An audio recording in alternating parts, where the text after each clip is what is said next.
leading to effective leadership. Confidence, charisma, chutzpah count for little over the long haul. As a psychologist friend once told me, the leaders God chooses are often more broken than strong, more damaged than whole, more troubled than secure. God's most effective leaders don't rise to power in spite of their weakness. They lead with power because of their weakness. By the last page of this book, you'll be convinced that God's greatest leaders seem to rise up from beds of nails, not roses. This is the fascinating story you hold in your hands. It is laced with horror, yet softened by humor. It has lots of jagged edges, yet it is honed and polished by the tender traces of God's love. There are dark, hellish storms, but you learn to see silver linings gracing most of the clouds on Shawn's horizon. No one can describe it better, though, than the man himself. One of his most touching reflections in All But Normal reads, "I realized our family possessed something in our little house on Victory Road that many people simply didn't have. The love and the purpose of God in the midst of seeming chaos." There you have it.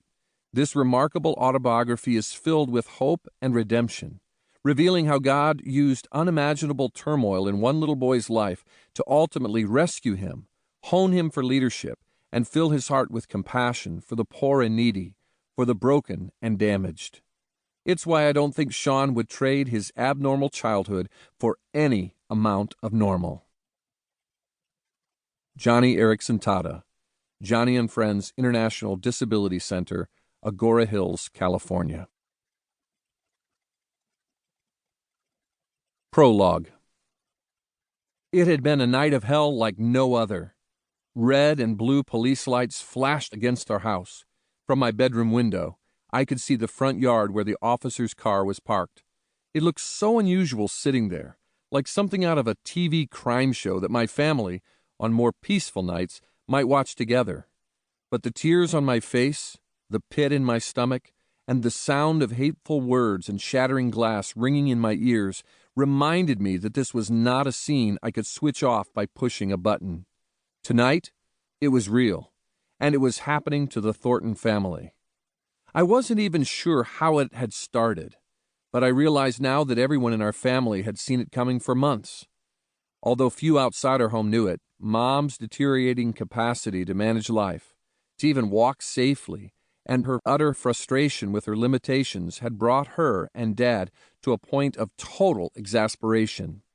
Dad or one of us boys must have said something to set her off, something small, not worth noticing under normal conditions, when grace flows more freely. But tonight it pierced and wounded, and Mom escalated into one of her outbursts, the terrifying rages that had begun to grip her with ever greater frequency.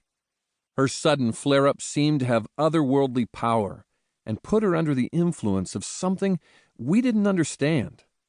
Whatever it was, it transformed her from a kind, loving mother to a volatile tempest of emotions.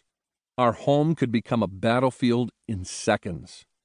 "I'm tired of this crap," Mom yelled. "I'm not living like this anymore. I'm going to divorce your butt." "Go ahead. What do I care?" Dad responded.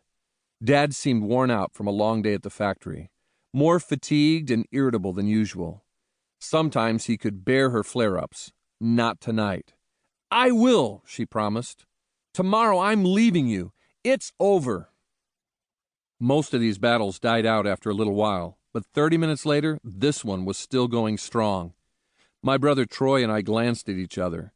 This was getting bigger, scarier, and more violent, like a river rising beyond its banks, unpredictable and wild. Mom grabbed something and threw it from across the room at Dad, hitting the cabinets near his head. In anger, Dad whirled around and threw something back at her. Not full force, but enough to warn her not to do it again. "I hate you," she screamed. "It's all your fault. If it wasn't for you, I wouldn't be this way." "Shut up, Bev," Dad yelled back. In response, Mom held out her stiff arms and bent fingers for inspection. "Look how I am.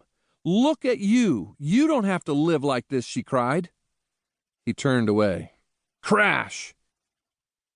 She had hurled another item at him, something randomly snatched from a counter nearby. "Boys, go to your rooms," Dad said. Troy and I didn't